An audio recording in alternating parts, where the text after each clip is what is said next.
창세기 11장 한번 펴보겠습니다.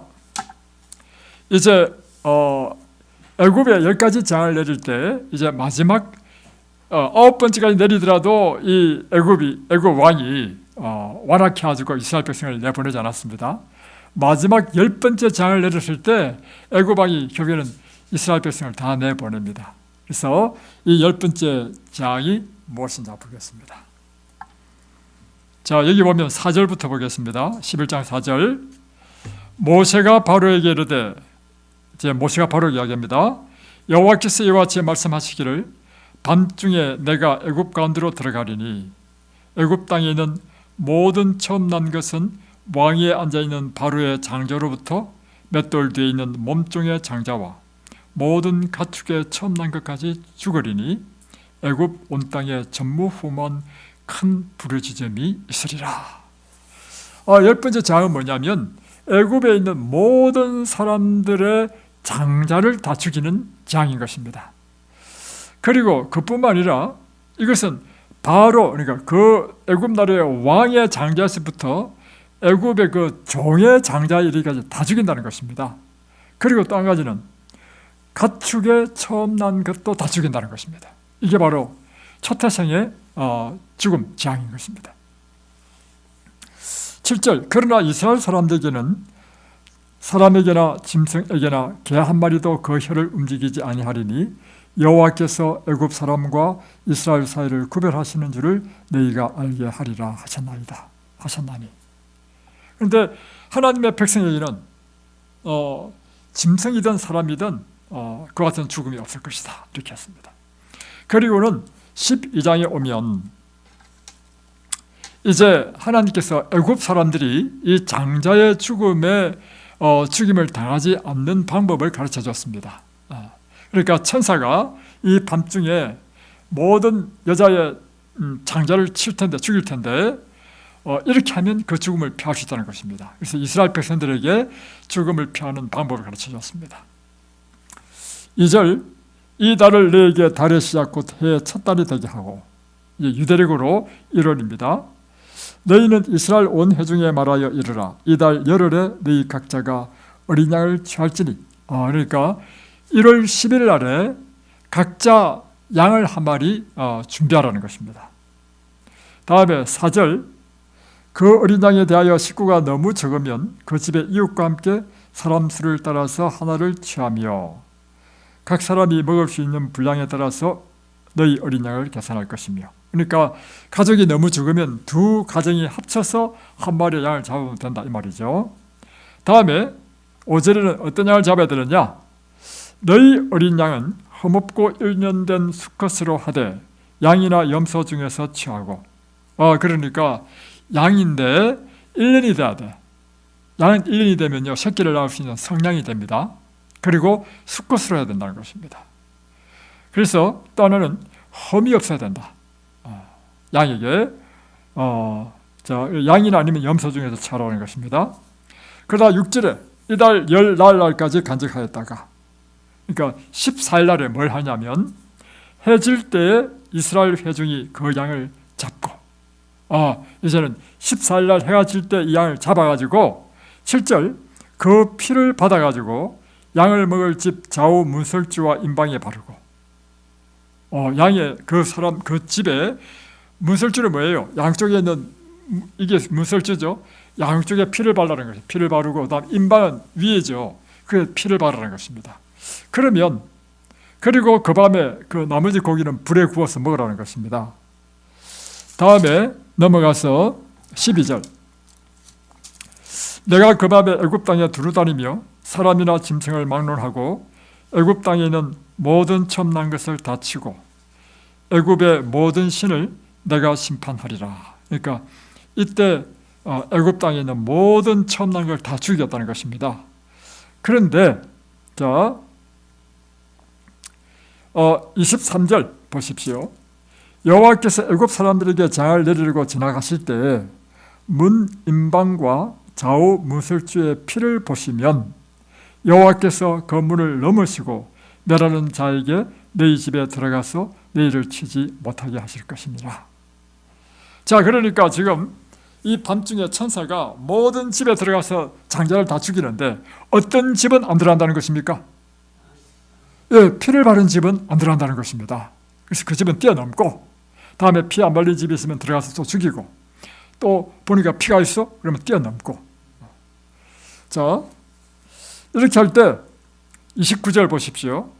밤중에 여호와께서 애굽 땅에서 모든 처음 난 것, 곧 왕이 앉은 바로의 장녀로부터 옥에 갇힌 사람의 장자까지와 가축에 처음 난 것을 다 치심해 그 밤에 바로와 그 모든 신하와 모든 애굽 사람이 일어나고, 그러니까 이날 밤에 하나님께서 애굽 땅의 모든 처음 난 것을 다 죽이셨는데 누구부터? 바로의 왕의 장자도 죽었습니다. 그러니까 한마디로 왕위를 이을 사자가 죽어버렸어. 그리고 다음에 백성들, 심지어 옥에 갇힌 사람의 장자까지도 다 죽이고 가축에 처음 난 것도 다 죽였습니다.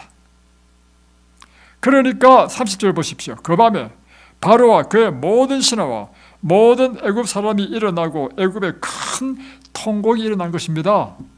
집집마다 지금 무슨 소리가 나요? 곡소리가 나요. 곡소리가.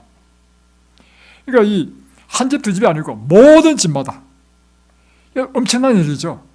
그러니까 백성들이 어떻게 하겠습니까? 왜 지금 이런 일이 일어나느냐? 지금 모세와 아론이 지금 이스라엘 백성을 내보내려 했는데 바로 왕이 지금 안 내보내가지고 지금 이 장이 온 거 아닙니까? 그러니까 신하하고 백성들이 왕 앞에 가가지고 왕이시여, 제발 이 백성을 내보내십시오. 지금 이 나라 지금 망한 줄 지금 모르십니까? 지금 이거예요. 그러니까 바로 할 수 없이 모세와 아론을 불러 자기 아들 죽었으니까 빨리 가라. 이 너 어린 처자식 다 데리고 가라. 가축도 다 데리고 가라. 3일길 그래 멀리 가라. 이렇게 이제 허락을 해가지고 출애굽이 된 것입니다. 자, 여기서 보면 이렇습니다. 35절 이럴 때 뭐라고 했냐면 먼저 11장으로 다시 넘어가겠습니다. 하나님께서 이럴 때 이렇게 하겠습니다. 2절 11장 2절 백성에게 말하여 사람들에게 각기 이웃들에게 은금 패물을 구하게 하라 하시더니 여호와께서 이렇게 다시 변하면 백성들이 이제 나갈 때 그냥 나가지 말고 어떻게 하느냐면 애굽 사람들이 가서 은금 패물을 구하라는 것입니다. 그래서 이 말대로 어떻게 했냐면 12장 다시 넘어옵니다. 35절 이스라엘 자손이 모세의 말대로 하여 애굽 사람에게 은금 패물과 의복을 구했습니다. 그러니까 여호와께서 애굽 사람들에게 이스라엘 백성에게 은혜를 입히게 하사 그들이 구하는 대로 주게 하심으로 그들이 애굽 사람의 물품을 취하더라. 그러니까 이제 이스라엘 백성들이 나갈 때 그냥 나가는 게 아니고 애굽 사람한테 가가지고 금덩어리 달라, 은덩어리 달라, 옷도 달라. 지금 애굽 사람은 지금 죽을 지경이니까 뭐 구하는 대로 다 준 거예요, 한마디로. 그래서 큰 재물을 다 그 이스라엘 200만 이스라엘 백성들이요 모두 다 자기 이제 애굽 사람들 가지고 다 구한 거야. 잔뜩 검은 패물을 다 얻어가지고 나가게 된 것입니다. 자, 이것이 오늘 출애굽의 마지막 10번째 장과 이스라엘 백성들이 이 장자의 죽음을 통해서 출애굽한 사건입니다. 여러분, 이제 이 사건을 통해서 우리는 어떤 영적인 교훈을 배울 수 있습니까? 첫 번째, 저는 이것에 주목했습니다. 하나님께서 이스라엘 모세와 아론에게 말했거든요. 이제 내가 마지막 10번째 장을 내리면 이제 바로가 이스라엘 백성들을 다 내보낼 것이다.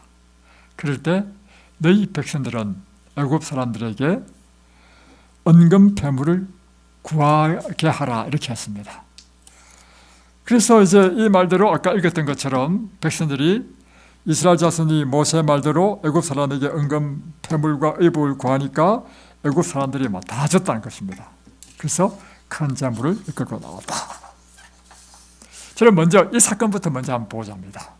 이 사건에서 우리는 두 가지 영적인 진리를 발견합니다. 뭐냐면 첫 번째는 하나님의 예언은 반드시 성취된다는 것입니다.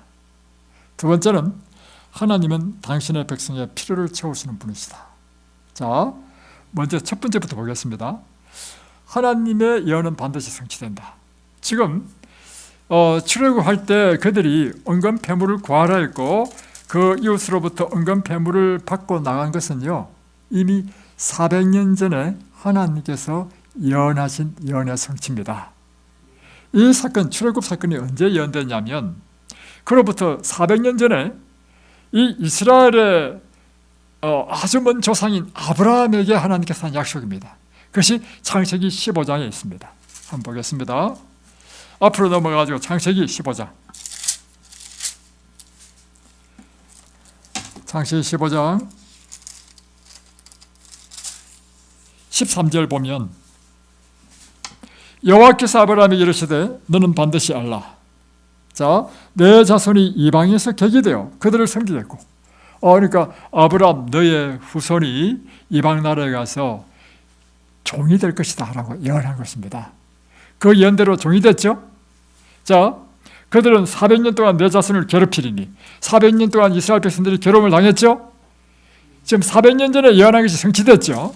다음에 또 14절 그들이 섬기는 나라를 내가 징벌할지며, 하나님께서 지금 10가지 재앙을 통해서 애굽을 징벌했죠. 이 말씀도 성취됐죠. 다음에 그 후에 내 자손이 큰 재물을 이끌고 나오리라. 그런데 하나님께서 출애굽시킬 때 이 이스라엘 백성들에게 큰 재물을 이끌고 나오게 할 것이다. 이 말씀도 지금 방금 이루어졌죠. 그러니까 여러분, 하나님께서 하신 모든 말씀은 예언이고요. 왜냐하면 미래에 일어날 일을 말씀하셨기 때문에 미래고 예언이고, 두 번째는 하나님께서 하신 모든 말씀은 약속입니다. 약속이라는 의미는 뭐냐면 우리에게 반드시 이렇게 해주겠다는 약속이라는 것입니다. 그리고 하나님께서는 반드시 당신이 하신 말씀을 성취시키고 이루신 분이라는 사실입니다. 하나님께서 성경에 보면요, 이 세상의 모든 신들은 가짜고 하나님만이 유일하게 참신이라고 하나님께서 주장하시는 두 가지가 있습니다. 뭐냐면 첫 번째는 내가 너희와 변론하고 싶다. 이 세상에 신들을 하는 신들 나한테 한번 싸워보자 이 말이에요. 이 세상 천지 만물을 너희들이 지었냐? 다른 신들은 안 지었죠. 그러니까 하신 이야기가 뭐냐면 천지 만물을 창조하지 아니한 신은 이 땅 위에서 하늘 아래서 다 망할 것이다. 그건 다 가짜라는 것입니다. 그래서 에레미야 10장 11절에 보면 하나님께서 나는 이 땅의 유일한 참신이라는 증거로 하신 말씀이 뭐냐면 천지를 짓지 않은 신들은 다 망한다 했습니다. 이 세상을 창조하신 분이 누굽니까? 예, 하나님이신 것입니다. 그래서 그분만이 우리의 유일한 참 하나님 되실 수 있다. 두 번째, 또 하나님께서 도전하시는 게 뭐냐면 신들을 다 불러오느라 내가 한번 싸워보자 하면서 하신 말씀이 뭐냐면 이 세상의 시초부터 종말까지를 다 예언할 수 있는 신이 누구냐? 하나님만이 이 세상의 처음부터 마지막 때까지를 미리 다 이야기하실 수 있는 분이시다. 이런 분만이 참으로 하나님이 될 수 있다. 그래서 이사야 46장에 보면 이렇게 되어 있습니다.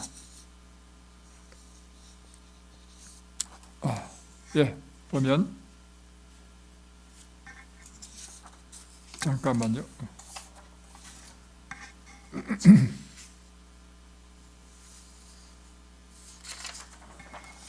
어디 있나?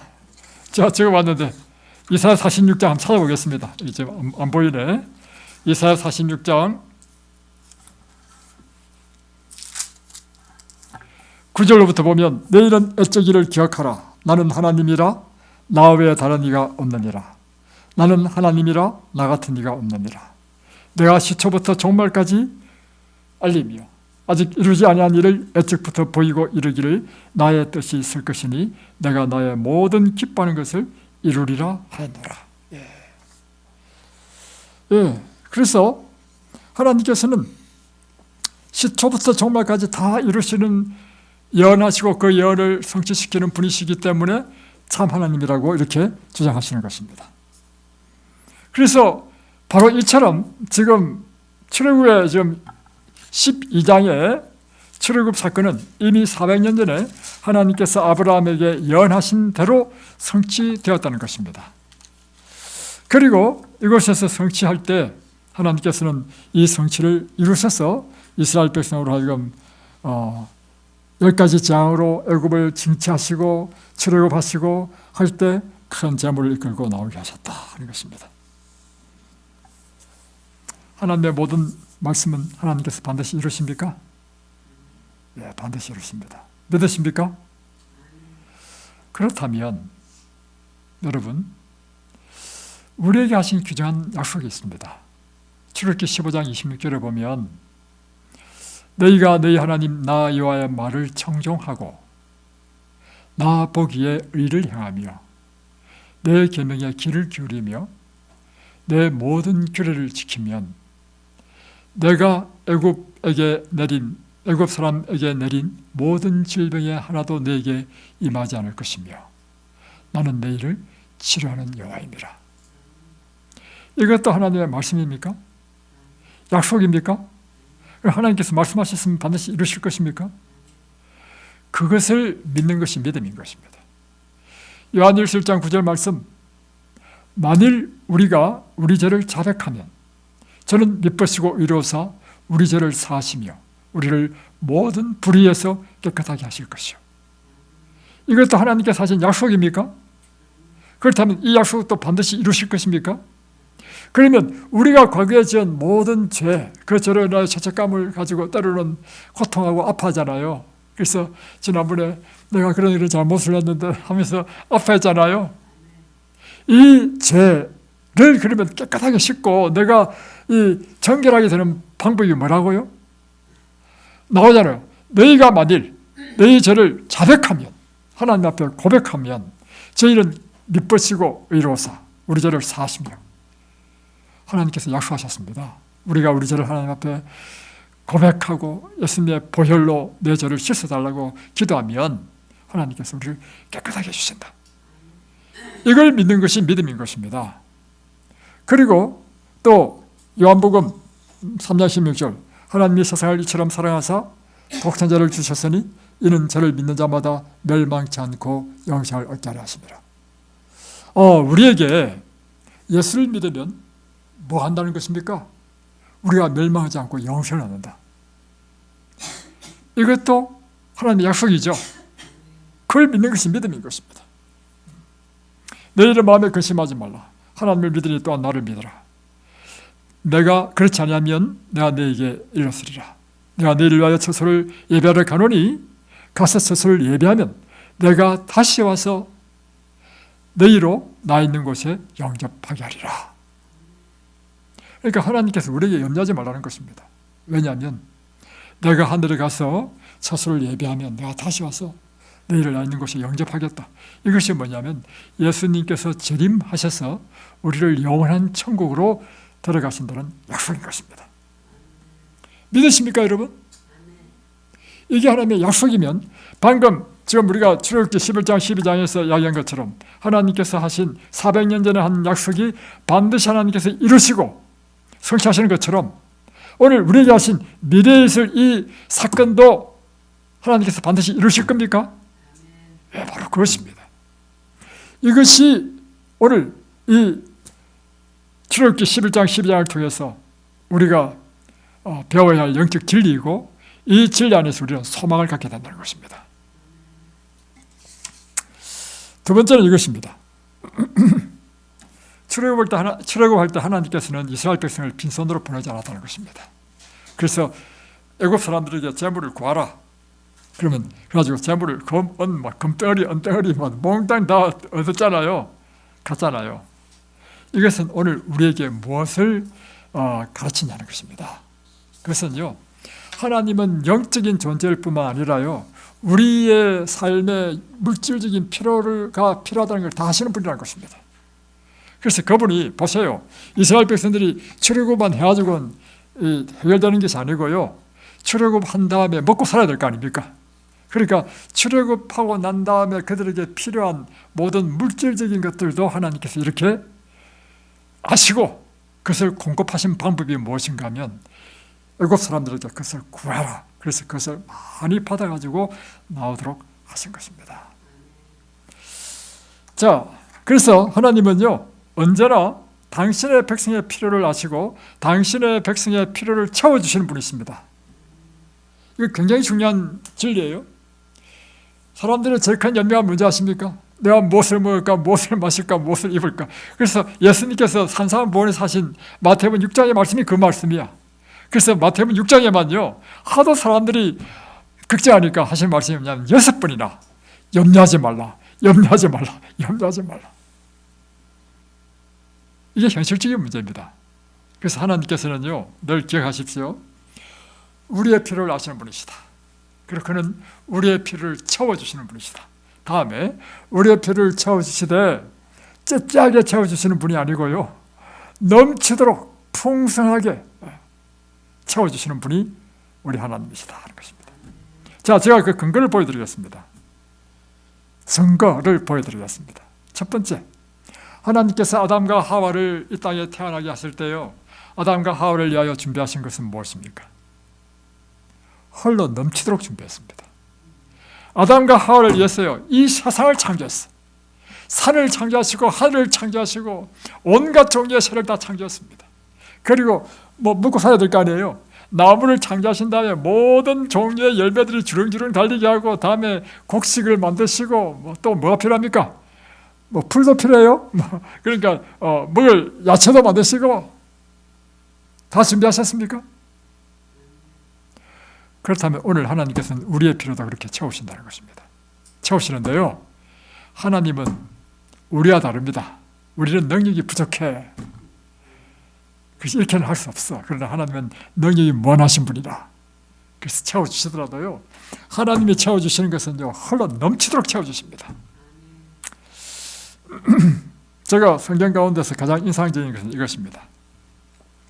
베드로가 그런 어부였습니다. 날마다 이제 물고기를 잡아야 먹고 살 수 있는 사람이었습니다. 그러니까 그에게 있어서 물고기 잡는 것은 굉장히 중요한 일이죠. 여러분도 마찬가지죠. 날마다 내 생업이 있는데 그 생업이 잘 돼야 날마다 먹고 살 거 아닙니까? 그런데 어느 날 어부는 원래 밤중에 이제 배를 몰고 갑니다. 왜냐하면 밤에 깜깜하니까 물고기들이 안 보인단 말이에요. 그럴 때 그물을 쫙 내리면 내가 그물에 갇히는지도 몰라. 그래서 이제 딱 잡는단 말이에요. 근데 낮에는요 그물을 안 내립니다. 물고기도 눈이 있어가지고 다 본단 말이에요. 그럼 다 도망가 버려. 그래서 이제 어느 날 밤에 배를 몰고 이제 늘 하던 그물질을 했단 말이에요. 그런데 그날 한 마리도 못 잡았어요. 그 밤새도록 했는데 얼마나 낙심이 되겠습니까? 그죠? 정말 이야기하니까 지금 내 생각이 나네요. 요즘 제가 낙심됩니다. 더 이상 얘기하지 않겠습니다. 여러분이 다 아시니까. 자, 그런데 이제 드디어 희망적인 이야기를 하겠습니다. 그런데 그 다음날 아침 낙심돼가지고 이제 건물을 짓고 있는데 예수님께서 오셨어요. 와가지고 베드로야, 내 배를 좀 빌려야 되겠다 하고 베드로를 빌린 다음에 이제 사람들이 확 모이니까 배를 타야 이제 사람들과 떨어져서 이제 설교를 하실 수 있단 말이에요. 그래서 설교를 다 하니까 이제 해가 중천해졌어. 이때는 물고기 잡을 수 없는 때야. 그런데 예수님께서 베드로야, 이 배를 끌고 저 깊은 데 가서 그물을 내리라 하는 거예요. 물고기를 잡아라. 베드로가 어떻게 생각했겠습니까? 아이고, 예수님, 복음에서는 예수님이 전문가이시지만 물고기 잡는 데는 제가 더 전문가인데요. 물고기는 그러니까 이제 말을 하고 싶은 게 이거야. 물고기는 밤에 잡는 것이지 낮에 잡는 것이 아닙니다. 이 말을 딱 하고 싶어. 그런데 베드로 한 말이 뭐냐면 제가 말씀에 의지하여 그물을 내리리다 하고는 대낮에 물고기 잡히지도 않는 대낮에 가가지고 그물을 쫙 내리니까 물고기가 얼마나 많이 잡혔는지 그물이 찢어지더라. 한 배 안 돼서 두 배 실어뜨리면 두 배가 물에 잠길 정도로. 여러분, 하나님은 어떤 분이십니까? 우리의 필요가 무엇인지 아시는 분이십니다. 하나님은 어떤 분이시죠? 우리의 필요를 채워주시는 분이십니다. 하나님은 어떤 분이십니까? 채워주시되 차고 넘치도록 채워주시는 분이 하나님이십니다. 오늘 이 말씀이 우리의 생애에 성취될지어다.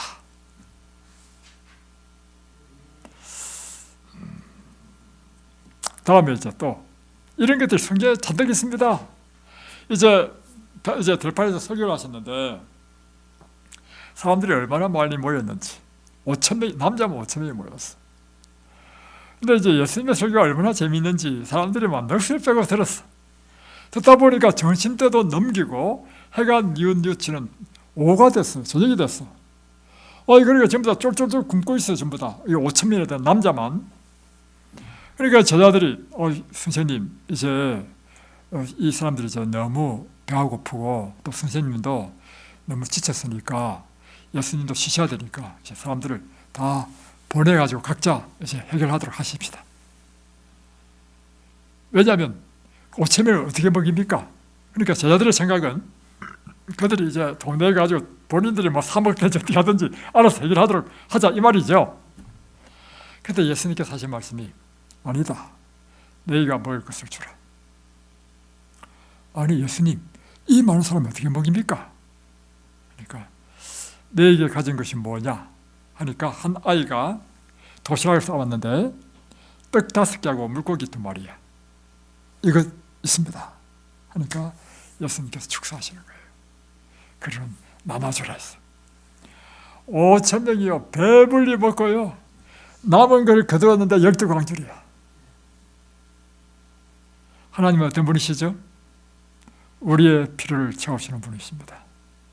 우리의 필요를 채우시되 차고 넘치도록 풍성하게 해주시는 분이십니다.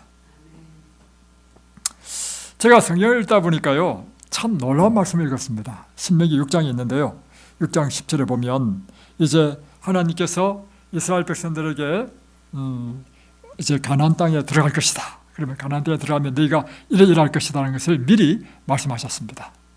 그 말씀에 보면 신명기 6장 10절에 보면 자 내가 건축하지 아니한 크고 아름다운 성읍을 얻게 하시며 11절 내가 채우지 아니한 아름다운 물건이 가득한 집을 얻게 하시며 내가 파지 아니한 우물을 차지하게 하시며 내가 심지 아니한 포도원과 감람나무를 차지하게 하사 내게 배불리 먹게 하시겠다.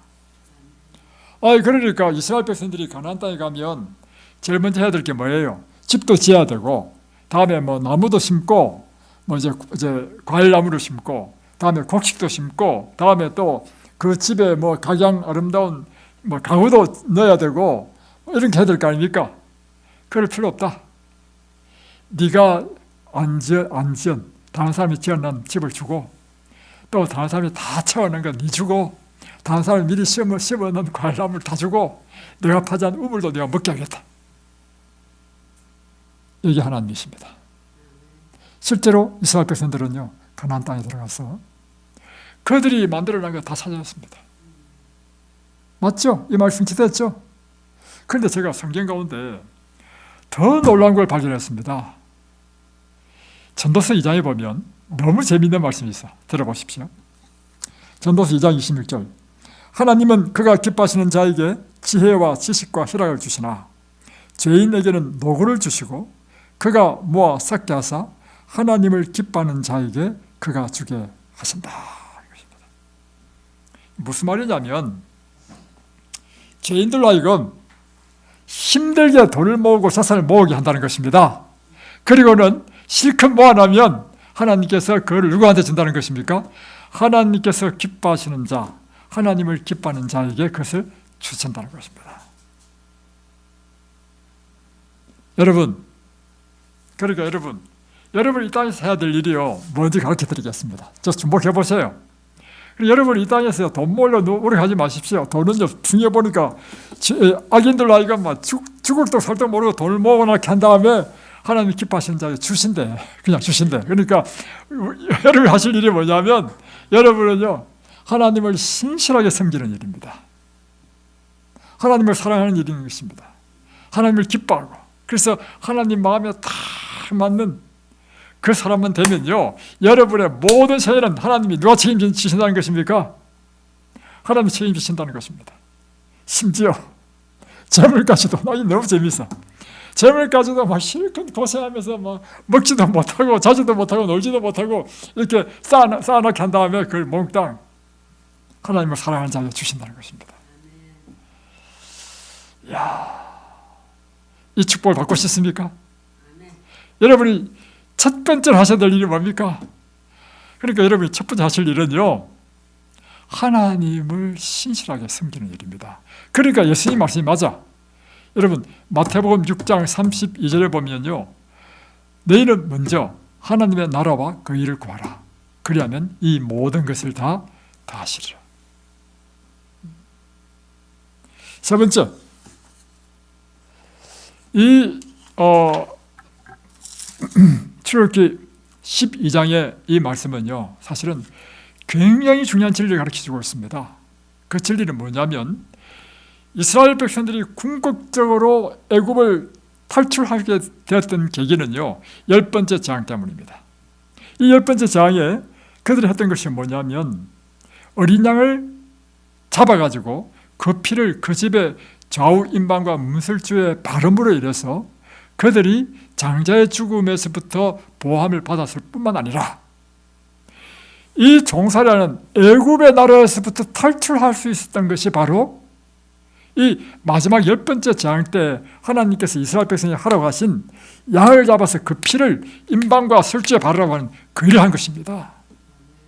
이건 우리가 무엇을 의미하는 거냐면, 이 모든 성경은 무엇을 가르쳐주고 있냐면요, 우리에게 영생을 얻는 것을 가르쳐주고 있습니다. 어떻게 하면 우리가 영생을 얻는가? 그런데 영생은 누구를 통해서 얻죠? 예수님을 통해서 얻죠. 그래서 이 성경의 모든 이야기는요, 우리에게 영생을 얻게 하시는 예수님에 대한 이야기야. 그러면 창세기 12장에 양 잡는 이야기도 누구의 이야기라는 것입니까? 예수님의 이야기야. 그러면 지금 이 이야기에서 누가 예수님이라는 것입니까? 죽임을 당한 어린 양이 예수라는 것입니다. 이 어린 양이요, 누굴 표상하냐면 예수님을 표상하고요, 양을 잡아서 피를 바른 사람은 오늘 우리고요, 우리는 죽을 수밖에 없고 죄에 속박을 있는 사람이요, 그 양, 곧 예수님의 그 피를 우리의 집 설주와 임방에 바름으로 인해서 우리가 구원을 얻고 영생을 얻는다는 진리를 우리에게 가르쳐주고 있는 것입니다. 그런데요, 이 성경을 자세히 연구해 보면요, 더 놀라운 사실을 발견합니다. 성경은요, 전체가 다 예언입니다. 지금 양을 잡는데 언제 잡으라 하냐면 유대력으로 1월 14일 날 해질 때 잡으라 했습니다. 이것이 예언이거든요. 양이 예표인 것처럼 이것도 예표인데요, 바로 양으로 표산되는 예수님은 언제 죽으실 것인가? 유대력으로 1월 14일 해질 때 돌아가실 거라고 말씀하신 거예요. 이때로부터요, 몇 년이 지났냐면 1500년이 지나서 예수님께서 오셨습니다. 1500년이 지나서 예수님께서 오셔가지고 언제 돌아가셨느냐? 유대력으로 1월 14일에 돌아가셨습니다. 그리고 여기서 해질 때라고 했는데 이것은 에레브라고 하는 히브리 말인데 이것은 두 저녁 사이라 했습니다. 이게 몇이냐? 원래 히브리는요, 12시 정오만 딱 지나면 해가 기울기 때문에 저녁이라 했고요, 다음에 이 저녁 기울다가 서산으로 해가 꼴딱 넘어가는 것도 또 저녁이라 했습니다. 두 저녁 사이라는 것은 12시와 6시 사이 가운데 있는 셋이죠. 예수님께서 몇 시에 돌아가셨냐면 오후 3시에 정확해서 돌아가셨습니다. 그러니까 하나님께서는 당신의 이 표상대로 이 모든 것을 성취하시는 것입니다. 그리고 예수님께서 여기 보면 이렇게 되어 있죠. 1년 된 수컷으로 한다 했습니다. 우리의 메시아는 남자로 오신 분이시다. 또 1년 되었다는 의미는 뭐냐면 양은 1년이 되면요, 새끼를 낳을 수 있는 완전한 성량이 됩니다. 그처럼 메시아가 돌아가실 때도 언제 돌아가셔야 되느냐면 남성으로서 완전한 성인이 되었을 때 돌아가신다는 것입니다. 그처럼 예수님께서는 그분이 33세에 완전한 성인일 때, 그리고 이 흠없는 분이라 했거든요. 예수님께서는 점도 흠도 없는 완전한 분으로 우리의 희생양이 되셔서 돌아가셨습니다. 자, 그러면 구원 얻는 사람들이 해야 될 일이 뭔지를 한번 보여드리겠습니다.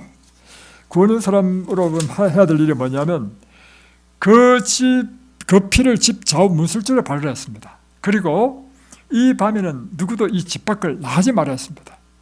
이 말은 뭐냐면요,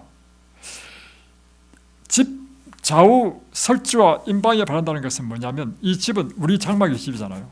우리가 예수 그리스도의 보혈을 믿음으로 믿는 사람이 되어야 된다는 것이고, 집 밖으로 나가지 말라는 의미는 뭐냐면, 이제 출애굽해가지고 이 죄 사상으로 벗어난 사람이 다시금 또 세상을 동경해서 세상으로 나가지 말라는 것입니다. 오늘 얼마나 많은 그리스도인들이요, 예수를 믿고 잘 다니다가 어느 날 다시 세상에 보니까 세상이 더 좋아 보여. 그래서 다시금 세상으로 간 사람이 얼마나 많습니까?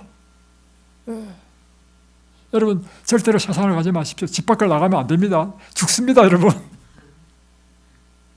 오늘 이 귀중한 진리를 우리에게 가르치고 있습니다. 여러분, 이스라엘 백성들이 구원받은 것은 어린 양의 피를 좌우 무설주와 임방에 발랐기 때문입니다. 우리가 구원받는 것도 예수님의 보혈을 우리가 우리 마음에 믿음으로 우리는 구원받았습니다. 여러분, 구원받았습니까? 무엇으로 구원받았죠? 예수의 보혈을 믿음으로. 예수님의 피가 그대에게 이루어진 것은 무엇을 이루어졌습니까? 예수님의 피가 그대에게 무슨 일을 했습니까? 예수님의 피는 첫 번째로 우리의 죄를 깨끗하게 사해 줬습니다. 예수님의 보혈은 이제 우리로 하여금 이 땅의 사람이 아니라 하늘의 사람, 육의 사람이 아니라 영의 사람, 하나님의 백성으로 만들어졌습니다. 그리고 이 예수님의 보혈은 이제는 우리로 하여금 하나님의 법에 따라 사는 사람으로 만들어졌습니다. 이 예수님의 보혈은 내 마음을 변화시켰습니다. 내 생활의 삶의 모든 양식도 바뀌게 했습니다. 내가 먹고 자고 입고 하는 내 삶의 모든, 쉽게 표현하면 식습관까지도 바꿔줬습니다. 내 취미가 바뀌고 내가 이전에 좋아하던 것은 이제 싫어하게 했습니다. 그리고 내가 추구하는 인생의 목표조차도 하나님께서는 새롭게 바꿔줬습니다. 그리고 우리로 하여금 영원한 하늘을 소망하게 했습니다. 여러분, 그러합니까? 영원한 하늘을 소망하고 여러분의 모든 취미가 바뀌고 여러분 인생의 목적이 바뀌고 여러분의 마음속에 소망을 품고 있습니까? 그렇다면 여러분은 진실로 애굽을 탈출한 사람입니다. 그리고 그들은 하늘 천성을 향해 가는 하나님의 성도입니다. 이 믿음을 굳게 붙잡으시기 바랍니다. 영생을 취하십시오. 그리고 하늘을 얻으십시오. 기도하겠습니다.